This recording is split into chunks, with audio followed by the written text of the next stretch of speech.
Alright, like, click, subscribe, do all that. You know what time it is. It's Netflix time. This movie's called Kingdom, Ashin of the North. Tragedy, betrayal, and a mysterious discovery fuel a woman's revenge for the loss of her tribe and family in this special episode of quote-unquote Kingdom.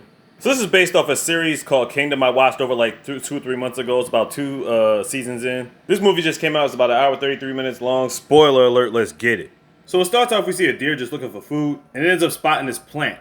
Now I learned this from watching this series, but this plant can bring the dead back to life. The problem is when they're dead and its plant brings them back to life, they turn into zombies. Now I knew it worked on humans, but I didn't know it worked on animals too. So this deer thinks it's tough all of a sudden. It's about to combat a tiger. Tiger's like, fuck that shit, you getting duffed. And for some reason, I'm pretty sure this tiger's gonna turn into a damn zombie too. Then we come to this cave where there's scriptures on the wall, probably foreseeing prophecies. And this chick is looking at the scriptures. We don't know who she is just yet, but she's definitely studying everything on the wall. Then we get to the scene where these guys are looking for food in the forest. They end up stumbling on this forbidden place called Paisagoon, which the bell totes not to go there. Nevertheless, they cross anyway, and they find 15 Georgian soldiers just flat out dead with spears in their backs. So these Josehan soldiers go back to the capital of Mopa, and while that's going on, these guys are talking about the myth of 15 soldiers being killed, but they don't really know since they've never been past the borders of Paisagoon. The leader of the Josehan soldiers is this guy named Jin. He was with him at the time when they discovered the 15 bodies. And here we have Ashin watching a pig get slaughtered, and there's her dad.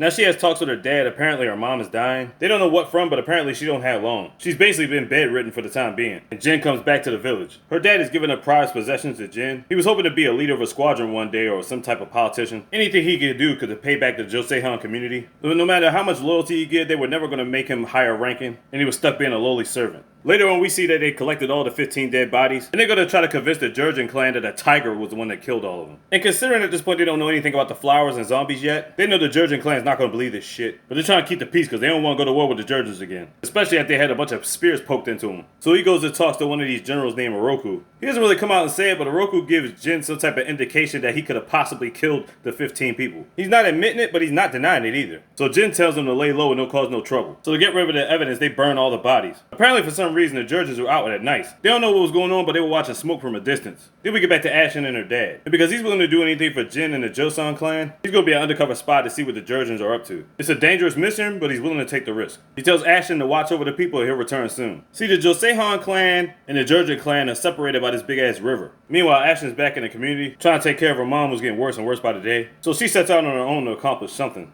Meanwhile, Dad is with the Georgian clan. He's pretending to be a poet telling all these ghost stories. And this one guy's looking at him like, yeah, these stories better be true, otherwise you're gonna die. So we're like, okay, what's the deal with this nigga? Meanwhile, we found out where Ashin was going. She went past the Paisagoon territory to go into this cave, and we found out she was the one earlier was looking at the hieroglyphics on the wall. And there's where she also found the flower. And here we got Jin with a bunch of soldiers. So his plan is to capture a bunch of tigers to make it seem like they were the culprits, the ones that killed the 15 people. But then when they bang on gongs, tigers usually run away, but apparently this one was getting closer to him. After they seen this one dude dying, he was like, man, that's no tiger, that's a freaking monster. Then the tiger comes up, starts ripping off arms and ligaments, and we could conclude that this ain't no regular tiger, it's a zombie tiger. Jin and his crew are trying to get to a certain destination, and they find this one guy who was completely torn to shreds. And they came to the conclusion that, regular tigers want to eat their food, but this one just had the intent to kill. So they get to this patch of land, pretty sure that's where the tiger is now. But on the other side, you got the Georgians coming through. One of them ends up seeing the tiger, and yeah, that motherfucker is gone. So the guy almost got eaten, but then Jin saved him by throwing a spear into his face. So even though he killed the tiger, the Georgians still believe that Josehan and them still had something to do with the 15 people that were killed. He said, soon there will be bloodshed on all of yous. Then we get to the scene where Ashin discovers a dead body. Then we see her mom pretty much dying. Then we get to a scene where the Georgians actually attack Ashin's village, and they demolished everybody. Late at night, Ashin comes back to the village, and her whole clan is completely wiped out. And she sees a lot of them just being hung, done deal dead, including her mom. Damn.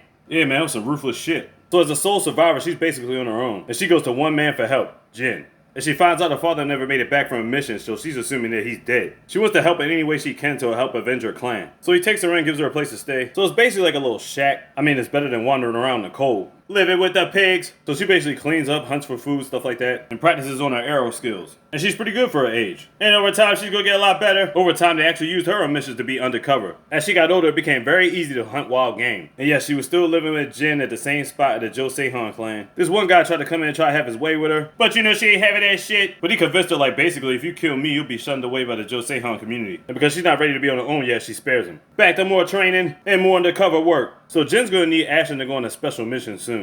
So when he goes to her hut, he catches this goofball trying to have his way with her again. He's like, you fuck around with her again, you'll be severely punished. So they told her about the mission and she's not really sure she's ready for it, but she's gonna do it regardless. So she headed over to the Jurgen spot, sneaks into this cabin where she finds this guy, dragging out somebody and forcing him to eat. Meanwhile, she's hiding behind the door waiting for this dude to leave. Come to find out the guy that was being dragged along was actually her dad. This motherfucker's still alive. He's so far past gone, he just wants to die. And this is the first time she breaks down crying in years. Because he doesn't have the will to go on. She finds out he's alive, but he just wants to die. She knows they don't have any other family to go back to. And she contemplates this decision for the whole night. Now here's my question. She was in there the entire time, literally until morning. Did she just know the security guard wasn't coming back? Like, he literally just left after that. Well, anyway, after that, she complies with her father's wish and basically burns the whole village to the ground. Or at least the hut he was staying in. Like, damn.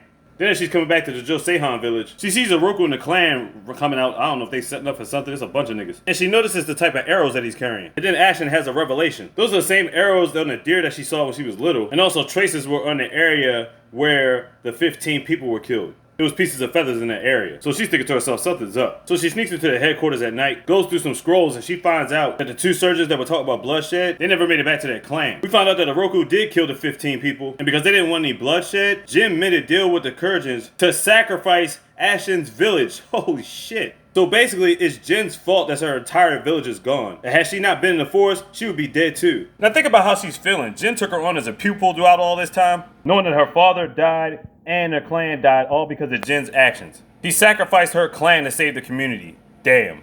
But like I said, had she not decided to go to the woods when she was little, she would have been dead too. She's about to be on a mission to lace niggas. So basically, this goofy ass nigga once again goes in looking for Ashin and finds a flower laying on the bed. And she comes in and stabs the fuck out of him. Done deal dead. Oh god, I think I know what her plan is. She's gonna put the plant inside of his head and wait for him to turn into a fucking zombie. Now you got other soldiers looking over the territory. Oh god, who is that coming in with the slow walk? Soldiers looking like, what the fuck is going on? Oh god, the guy Ashin killed turned into a zombie. He's about to start eating niggas. Then all the Carter sharks having it, eating everybody, making sure they all get infected. Then Oroku goes in his room ready to go to sleep, and I can't help but feel like all these other people are dead. And then one of these motherfuckers is turning. Oh yeah, you're about to be done deal dead. Yeah, he definitely turned to a zombie. That's it for you. I guess Oroku and the zombie got out of there because Jin comes in his room, he checks on the bodies, and their flesh has been torn out, and he notices all the bodies got the flowers on them. Then one comes after him, he burns it alive. My bad, it was one body he found in that other room, because you look at the other room, Oroku's getting eaten by everybody. Done deal dead as shit. Now the whole village is being raided by them niggas. These two niggas try to get away, but they can't, because look who's standing on top of that house. It's Ashin. And Jin, you about to get deaded. Just like that, done deal, you finished. Standing tall, rectifying niggas. Then there's this one scene when this guy's trying to crawl up, and she's like, fuck out of here with that shit. You try to take advantage of me before, you getting it too. But she ends up shooting him in his hand. Now why is that? Because she wants the blood to trickle down to attract as many zombies as she can. And when they all get there, she pours a bottle of flammable liquid on him and the zombies, just like that. Then she puts a flaming arrow to his ass, and burns all these niggas. So after all the carnage is displayed, she's the last one standing in the whole village, or at least we thought she had one of a dude tied up in the barn. He's still alive, but she basically drags him around in the bag. She goes back to her old village, where she's hallucinating about them still being alive, and all of them chilling in the house.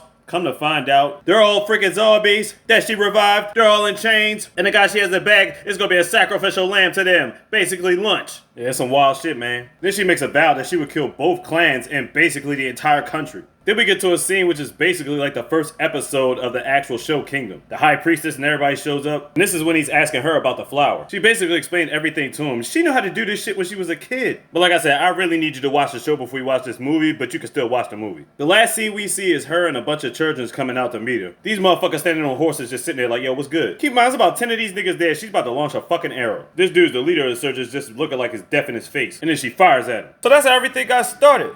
This is basically a prequel to the entire 2 seasons of Kingdom, which each season has 6 episodes, 52 minutes apiece each episode. You should check that out, and check this out. Kingdom, Ashin of the North on Netflix. Check it out, like, subscribe, do all that. You already know what time it is. Look easy, all the easy, mister. Big, you got that slogan.